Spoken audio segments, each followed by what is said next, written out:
Assalamualaikum warahmatullahi wabarakatuh.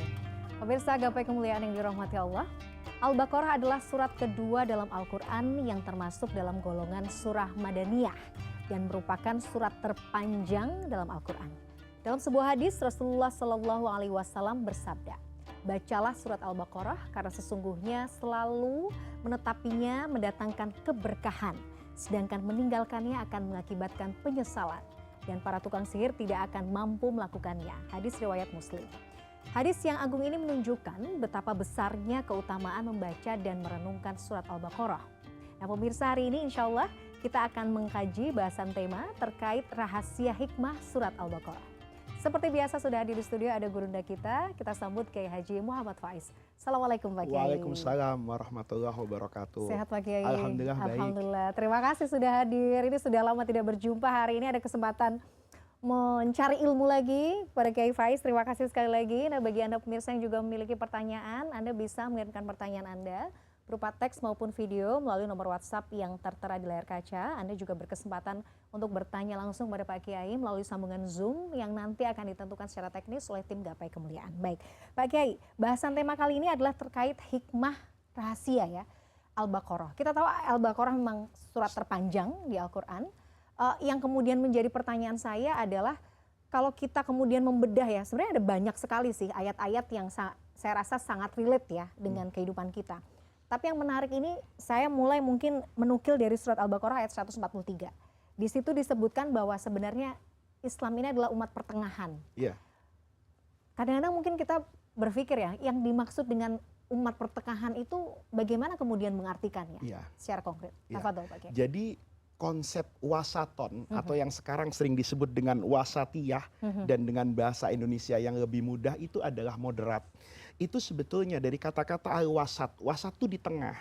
Maka kemudian korelasinya ummatan wasaton ini bisa terlihat pada semua aspek lahiriah dan semua aspek batiniah. Misalnya, secara lahiriah, mengapa kok umat ini disebut wasaton? Ketika Islam datang, itu ada dua peradaban besar. Satu di barat, yaitu Romawi, satu di timur, yang namanya Persia. Keyakinannya juga berbeda. Kitab-kitabnya juga berbeda, budayanya berbeda. Maka Islam itu, Allah turunkan di Ka'bah itu kan, di tengah-tengah. Kan logikanya gini Mila, kalau ingin suara saya terdengar ke semua penjuru ruangan, maka saya perlu berdiri di tengah agar yang depan bisa mendengar, belakang, kanan, dan kiri. Itu sebetulnya gambaran sedari awal bahwa Allah ingin menjadikan agama ini selalu ada pada posisi di tengah. Tidak kemudian ekstrim di kanan dan tidak kemudian ekstrim di kiri. Oleh karena itu, kalau kita baca tafsir wasaton itu banyak sekali. Wasaton itu apa? Tauhid. Ya. Orang yang bertauhid kepada Allah itu kan orang yang betul-betul moderat dalam cara memahami ketuhanan misalnya. Kemudian wasaton itu dikatakan apa? Adlan, adil dalam bersikap. Nih, Islam misalnya, itu kan dalam pola sikapnya itu sangat adil. Dia bisa berinteraksi dengan Yahudi. Karena Nabi Musa itu dalam pandangan Islam adalah Nabi yang mulia. Bahkan penyebutan nama Nabi Musa di Quran itu jauh lebih banyak dari penyebutan nama Nabi Muhammad. Kisahnya itu juga diceritakan berulang-ulang dalam banyak surah. Kalau mau bicara dengan agama samawi yang besar satu lagi, Nasrani. Ibunya Nabi Isa punya satu surah sendiri. Itu sampai satu surah sendiri. Nanti ketika kita bicara dalam konteks Al-Baqarah misalnya, kita katakan la nufarriqu baina ahadim mir rusuli. Itu kan kita katakan moderat. Karena boleh jadi dulu kaum Yahudi ketika kedatangan Nabi Isa kan tidak bisa menerima. Iya kan? Betul. Sebagaimana kemudian ketika ada Nabi setelah Nabi Isa, itu kan tidak bisa diterima. Tetapi Islam kemudian menerima semuanya tanpa pernah mengurangi siapapun. Itu kan sifat yang moderat. Ada cara pandang keagamaan yang berkembang di masa lalu. Bahwa untuk menjadi orang suci, dia harus memutus dengan banyak syahwat duniawi. Yang disebut dengan ar-rabbaniyin misalnya, tidak menikah, kemudian tidak bersentuhan dengan harta, betul, untuk betul. menjadi suci itu harus puasa sekian hari. Sementara Islam itu proporsional, disuruh puasa, Iya. tapi dari subuh saja, fajar sodik sampai ghurubus syams. Nanti begitu Paham. sudah terbenam, uhillalakum lailatas syiyam arrafathu ila nisaikum, mau bergaul sebebas-bebasnya antara suami dengan istri boleh, setelah. tapi nanti ya jangan setelah maghrib juga, yang setelah terawih misalnya, Iya. itu Maksudnya diperbolehkan setelah gitu ya, selesai Pak Kiai. semua. Artinya apa? Itu kan konsep yang luar biasa, bahwa untuk meraih kesucian, kata Quran, wabtaghi fima atakallahu darul akhirah. Orientasi Anda itu maliki yaumiddin. Ada hari namanya hari kiamat, sehingga orang tidak selalu ingat dengan Senin, Selasa, Rabu, Kamis. Iya. Di sini saja, tapi ada hari di sana nanti. Nah, tetapi itu semua walatan sanasibaka minad dunya. Anda sudah zakat, Anda sudah sedekah, kewajiban Anda kepada semua yang Allah wajibkan selesai, boleh makan daging, boleh pergi wisata akhir tahun, nikmati fasiru fil ardi, jalan-jalan. Ini kan konsep agama yang dikatakan wasat. Dia ada di tengah-tengah. Konsep rumah tangga tidak ada superioritas antara laki-laki dengan perempuan. Yang ada adalah proporsional dengan kudrotnya. Hunna libasun lakum. Istri itu pakaian buatmu. Wa antum libasun lahunna. Itu tidak ada kan merendahkan siapapun. Bahkan Allah jadikan surga itu di telapak kaki ibu. Kita lihat itu kan yang namanya wasaton. Jadi cara wasatiyah moderat itu adalah proporsional, objektif di tengah, dan yang terakhir dia bisa diteladani. Nih yang dan paling bisa penting. dilakukan, yang paling penting bisa karena ada ajaran dan keyakinan agama sebelum Islam yang boleh jadi sulit untuk kita kerjakan. Misalnya taubat. Ada orang yang ketika melakukan dosa besar, kata Al-Quran menceritakan tentang umat sebelum Islam, kata Allah, faqtulu anfusakum, bunuh diri kalian. Kalau kalian sudah membunuh diri kalian, itu tandanya kalian jujur dalam taubat.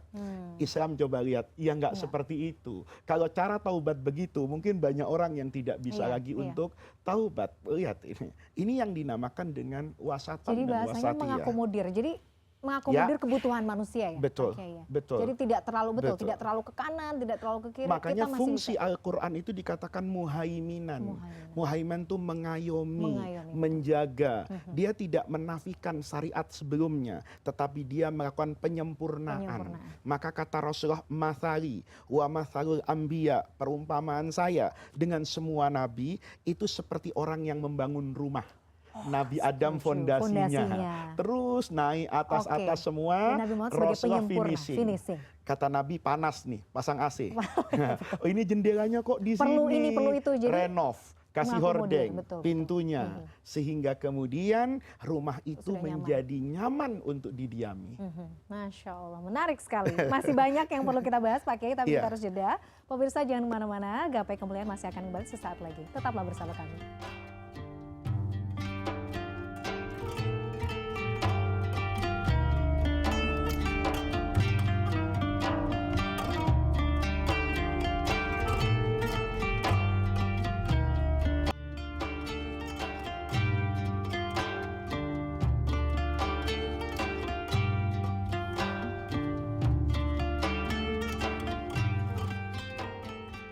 Pemirsa, terima kasih Anda masih menyaksikan Gapai Kemuliaan. Kita akan lanjutkan pembahasan kita. Pak Kiai, tadi kan di pembukaan, di segmen pertama, kita mungkin menukil hadis riwayat Muslim yang menyatakan bahwa kalau kita kemudian menetapi surat Al-Baqarah, mengamalkannya, membacanya, akan ada banyak keberkahan.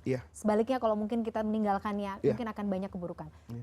Bagaimana kemudian kita, ya itu tadi, mendefinisikan yang apakah dengan membaca yang seperti apa yang kemudian kita mendatangkan banyak kemuliaan dan kebaikan?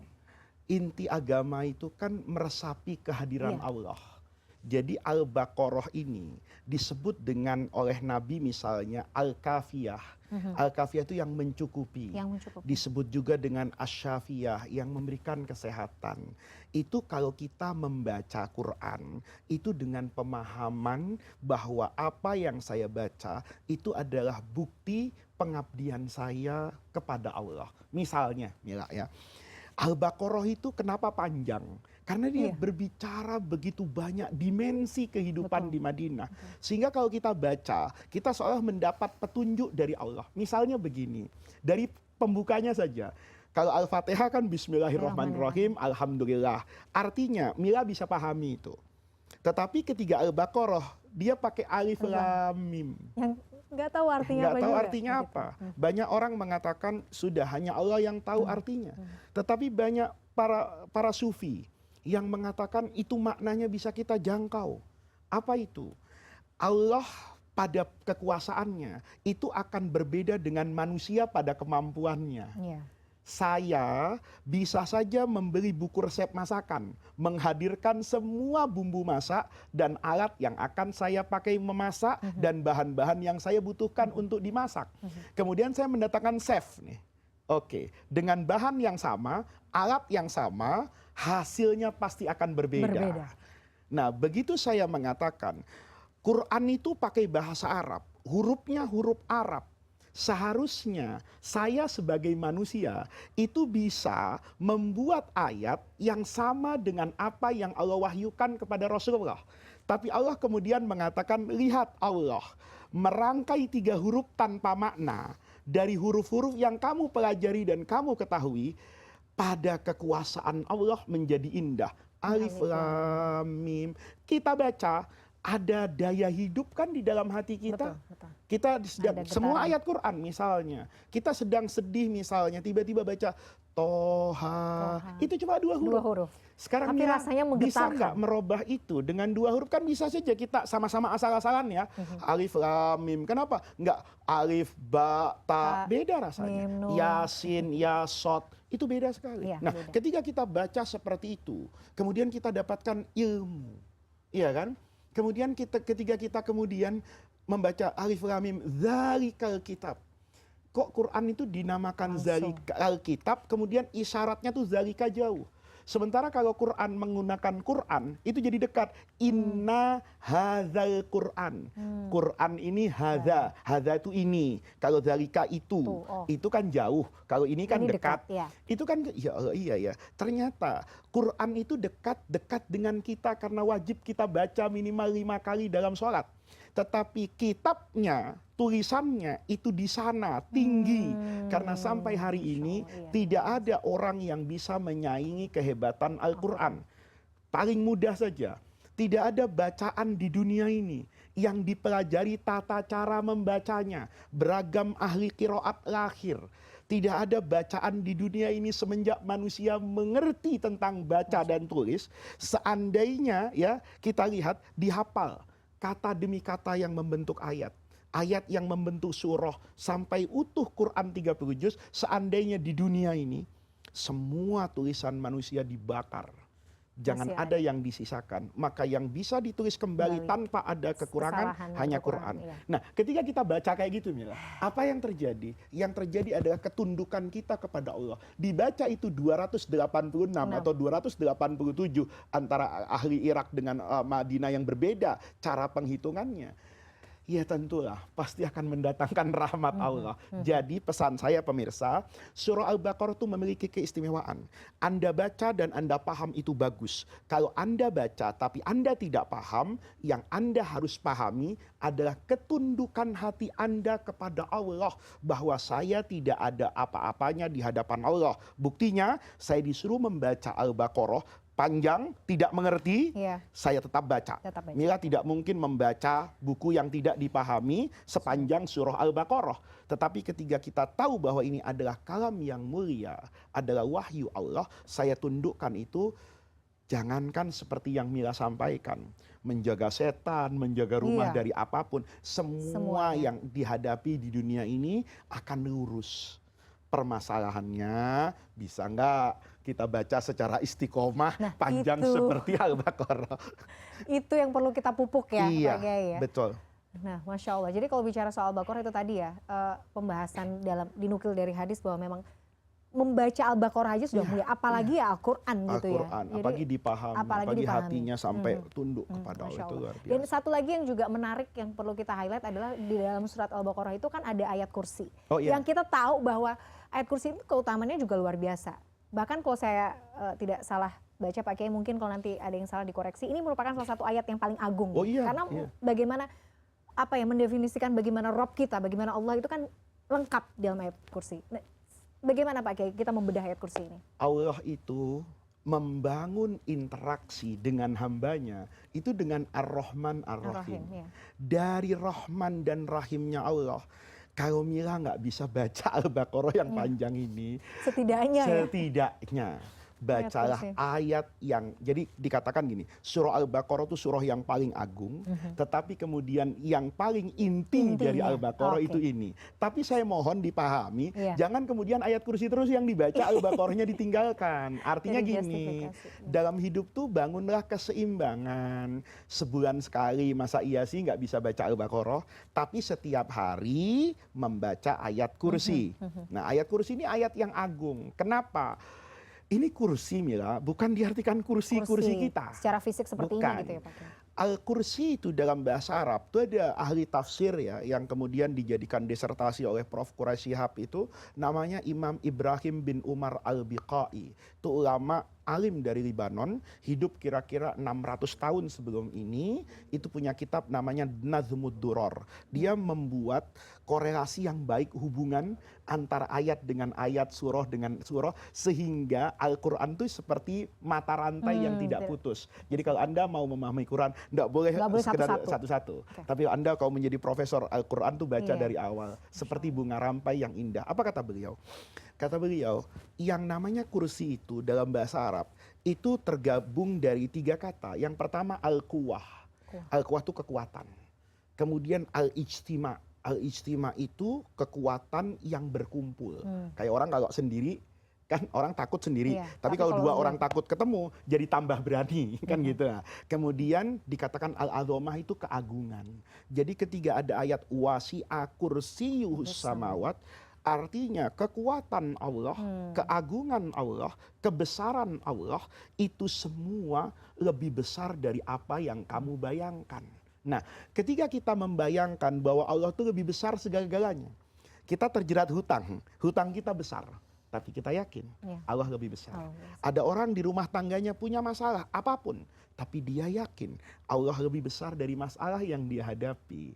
Maka ketika membaca wasi'a kursiyuhus samawati wal ardo, lebih besar bahkan dari langit dan bumi, hatinya mengatakan, Allah, saya pasrah kepadamu. Kenapa? Hanya engkau yang la ta'khuduhu sinatun wala naum. Saya bergantung sama ayah saya capek.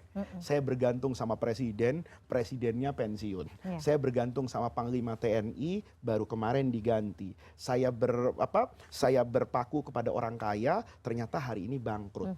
Saya berpaku kepada manusia sesempurna apapun, besok dia mati.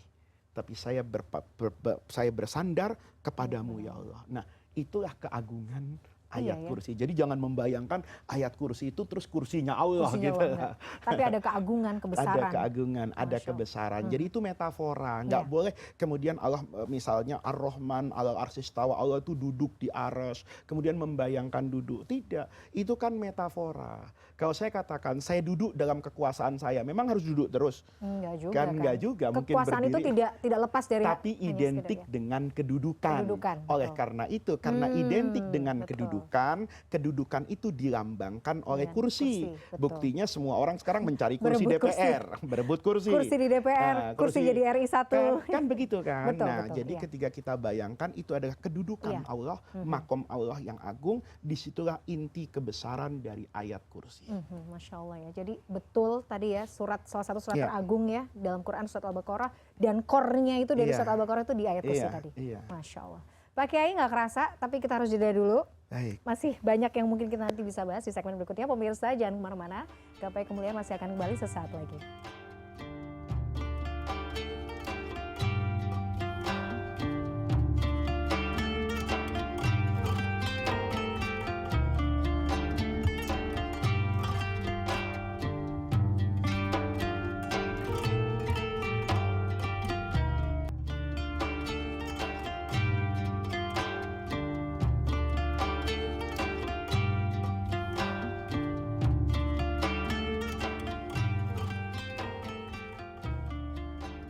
Pemirsa, terima kasih Anda masih menyaksikan Gapai Kemuliaan. Pak Kiai, kita lanjutkan. Nah, seringkali kita mendengar bahwa membaca 2 ayat Iya. terakhir di surat Al-Baqarah itu banyak sekali kemuliaannya, banyak sekali manfaatnya buat kita. Sebenarnya di balik itu seperti apa Pak Kiai? Pesan Rasulullah adalah membaca bagian akhir Bagian surah akhir, Al-Baqarah itu setiap malam. Malam, betul. Ya.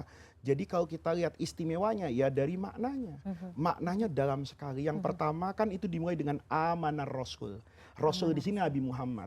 Nabi Muhammad tuh beriman dengan siapa? Dengan apa yang Allah wahyukan. Maka kulun, setiap nabi itu pasti amanah billahi wa malaikatihi wa kutubihi wa rusulihi la nufarriqu baina ahadim mir rusuli.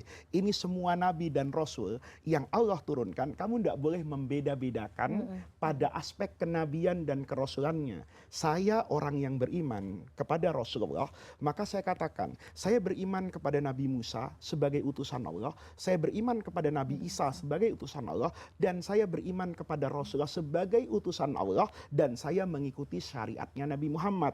Pada aspek kenabian dan kerasulannya sama. Hanya saya menjadi umatnya Rasulullah. Setelah itu diajarkan sami'na wa ata'na. Ciri orang yang benar agamanya selalu mendengar. Tapi nggak cuman cukup mendengar, jangan sami'na wa pikir-pikir gitu loh. Wa ata'na. Pikir-pikir yang sesuai iya, gitu ya, boleh. kami mendengar dan kami taat. Tapi ghufranaka rabbana.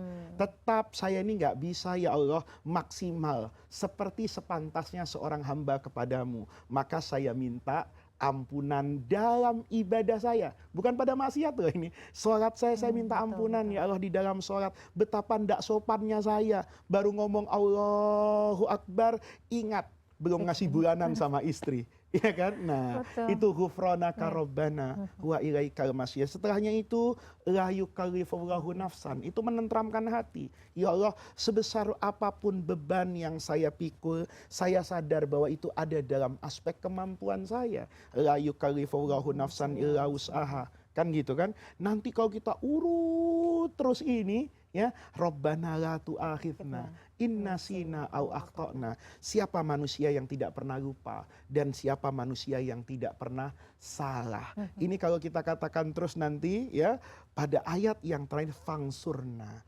Ada orang yang bisa hidup tanpa pertolongan Allah. Kalau Allah sudah bersama saya, maka apapun di dunia ini tidak akan mampu mengalahkan saya karena saya bersama dengan Allah. Tapi kalau saya sudah ditinggal oleh Allah, apapun yang saya miliki itu menjadi tidak berarti apa-apa. Nah, ayat yang seperti ini kita resapi, kan itu intinya beragama. Baru kita bisa tidur dengan tenang, gitu loh. Nah, ini yang kemudian diajarkan oleh Rasulullah untuk kita baca setiap malam. Nah, ini penting para pemirsa ya, bahwa ketika Nabi bilangnya itu tiap malam atau apapun, itu kan kayak kita ibaratnya ngecas HP ya, top up uang lah gitu loh. Setiap hari kita tidur, nanti kan iman itu berkurang, kebaikan tuh berkurang, terkikis gitu ya. Ketika mau habis tuh jangan sampai tidak di top up. Top up lagi malam. Nanti ada siang, Anda ke kanan dan ke kiri, top up lagi. Nanti lama-lama gitu ya. Kalau sudah terbiasa, maka bayangan dari kedua ayat tadi akan selalu hadir di pelupuk mata. Masya Allah. Iya, jadi harus dibiasakan ya, betul. Iya. Saya setuju. Memang iman tuh kan kadang naik turun ya Pak Kiai ya. Perlu sekali untuk kita cas. Datang dan pergi. Datang dan pergi, betul. Apalagi belum ya kanan kiri ya, godaannya luar biasa banyak. Kalau malam aja kita bisa rajin ngecas handphone, hati harusnya seperti itu juga ya. Seperti itu. Dengan baca 2 ayat terakhir Al-Baqarah. Nah, kalau bicara Al-Baqarah secara keseluruhan Pak Kiai, saya merasa selain itu tadi ya, kan 286 ayat. Ayat paling panjang. Dan sebenarnya banyak hal-hal yang tanpa kita sadari, misalnya kita diterpa masalah atau banyak urusan tuh dijelaskan sebenarnya. Semuanya. Kenapa dia panjang? Karena kan berubah kondisi sosial Rasulullah pertama kali datang di Madinah. Dulu di Mekah itu kan hanya ada 2 kelompok, yang beriman dan tidak beriman. Tapi di Madinah ada 1 kelompok yang pura-pura beriman, Beriman, tapi oke. sejatinya mereka tidak pernah beriman. Maka ketiga-tiga masyarakat yang dihadapi, tentu jumlah ayatnya mulai lebih banyak. Kemudian syariat itu mulai detail yang ada di kota Madinah. Dulu sholat 5 waktu, asal sholat 2 rakaat di siang hari dan sholat 2 rakaat di malam hari, Anda sudah dikatakan sholatnya sempurna. Tetapi kemudian turun syariat ketiga Isra Mi'raj dan itu disempurnakan di Madinah. Dia bicara tentang sholat fardu, dia bicara tentang sholat sunnah, dia bicara tentang Iya. sholat berjamaah, dia berbicara dengan sholat yang konotasinya adalah kondisi tertentu, minta hujan, ada kematian, Iya. gerhana dan sebagainya. Tentu menjadi lebih panjang. Kemudian di sana ada ibadah yang bersifat jamaah kan, di situ dibicarakan tentang konteks sosial zakat dan lain sebagainya. Maka itulah yang menjadi keistimewaan surah Al-Baqarah. Dia membahas semua Semua aspek aspek kehidupan, yang ya. ada pada ranah sosial kemanusiaan. Oke, Pak Kiai, biasanya tuh namanya manusia ya, karena kan memang banyak masalahnya. Kalau udah begitu kan galau gitu. Iya. Ada surat Al-Baqarah 216 tuh yang biasanya menjadi obat ya. Jadi obat kalau kita lagi galau, oh iya ya, berarti enggak, ini pasti nanti akan ada jalan keluar. Iya. Jadi sebenarnya banyak dikatakan walaupun secara keseluruhan Al-Quran adalah obat, tapi Al-Baqarah ini menjadi apa ya, kayaknya memang menjadi salah satu, Itu buat orang yang resah. iya resah. Buat orang yang bahagia pun dia Ada perlu ya? membaca Oke. surah Al-Baqarah. Jadi yang penting para pemirsa ingat, Al-Baqarah dan semua surah dalam Al-Quran itu kata sahabat Nabi Ibnu Abbas itu kayak berlian. Dia dilihat dari sisi manapun akan terlihat berbeda. Dia hammal itu banyak membawa barang, ya kayak oke. supermarket, ya. Anda mau apa saja aja ada di sana. Oh, Masya Allah. Gitu lah. Jadi bergantung sampai di mana tingkat pemahamannya, sampai di mana banyak guru yang ikut membimbing Anda, maka semakin sempurna cara pandang kita terhadap pengertian dan tafsir surah Al-Baqarah tadi. Oke. Misalnya Pak Kiai, kita memang lagi dalam kondisi tertentu misalnya ya. Mungkin kita tahu ada satu ayat yang memang kayaknya mungkin bisa jadi pengobat. Itu boleh diulang-ulang Pak Kiai? Boleh, boleh. Ada sahabat yang kemudian dalam banyak sholat itu selalu membaca Qul huwallahu ahad. Oke. Jadi orang Itu yang juga- sering baca itu juga Qul. favorit sebenarnya. Iya, saya sering bilang Mila ya, itu surah Inna A'toina dengan Qul huwallahu ahad. Kalau berpasangan itu menang satu putaran karena elektabilitasnya tinggi, Iya, dicintai betul. banyak orang. Dicintai Maka banyak orang, ada betul. sahabat yang lapor sama Nabi, Nabi ini bacanya sholat tuh Qul hu terus. Iya. Nabi panggil, kenapa? Karena saya mencintai Qul huwallahu ahad, meresap dalam hati saya. Maka kata Rasulullah, teruskan yang kamu baca dan kamu akan mendapatkan apa yang kamu cari dalam Qul huwallahu ahad. Jadi yang saya bilang tadi, jangan dilihat panjang pendeknya, tetapi kedalaman makna dan resap di dalam hati serta sejauh mana kita bisa istiqomah membacanya. Oh, Masya Allah, betul. Jadi diulang-ulang nggak apa-apa gitu ya. Iya. Tapi kalau bagus juga ditambah lagi hafalannya Ditambah lagi gitu ya Pak Kiai ya. hafalannya. Misalnya Masya Allah. bermula dari Qul huwallahu ahad sampai nanti pada Al-Baqarah. Masya Allah, aduh Al-Baqarah yang kadang-kadang tuh kalau udah ngafalin gitu ya, Iya, memang butuh perjuangan. butuh Apalagi perjuangan. Al-Baqarah panjang sekali, Masya Allah. Pak Kiai, tidak terasa kita sudah sampai di ujung program. Terima kasih sekali atas Sama-sama. ilmunya hari ini. Mudah-mudahan bisa bermanfaat bagi kita semua. Pemirsa, usai sudah perjumpaan kita hari ini dalam program Gapai Kemuliaan. Semoga tausiah kali ini bisa menambah hasanah ilmu agama kita, menjadikannya bermanfaat, dan yang paling utama menambah ketaatan kita kepada Allah Azza wa Jalla. Saya Mladia Rahma dan juga Kiai Haji Muhammad Faiz pamit. Terima kasih atas perhatian Anda. Insya Allah kita akan jumpa lagi pada episode berikutnya. Wabillahi taufiq wal hidayah. Wassalamualaikum warahmatullahi wabarakatuh.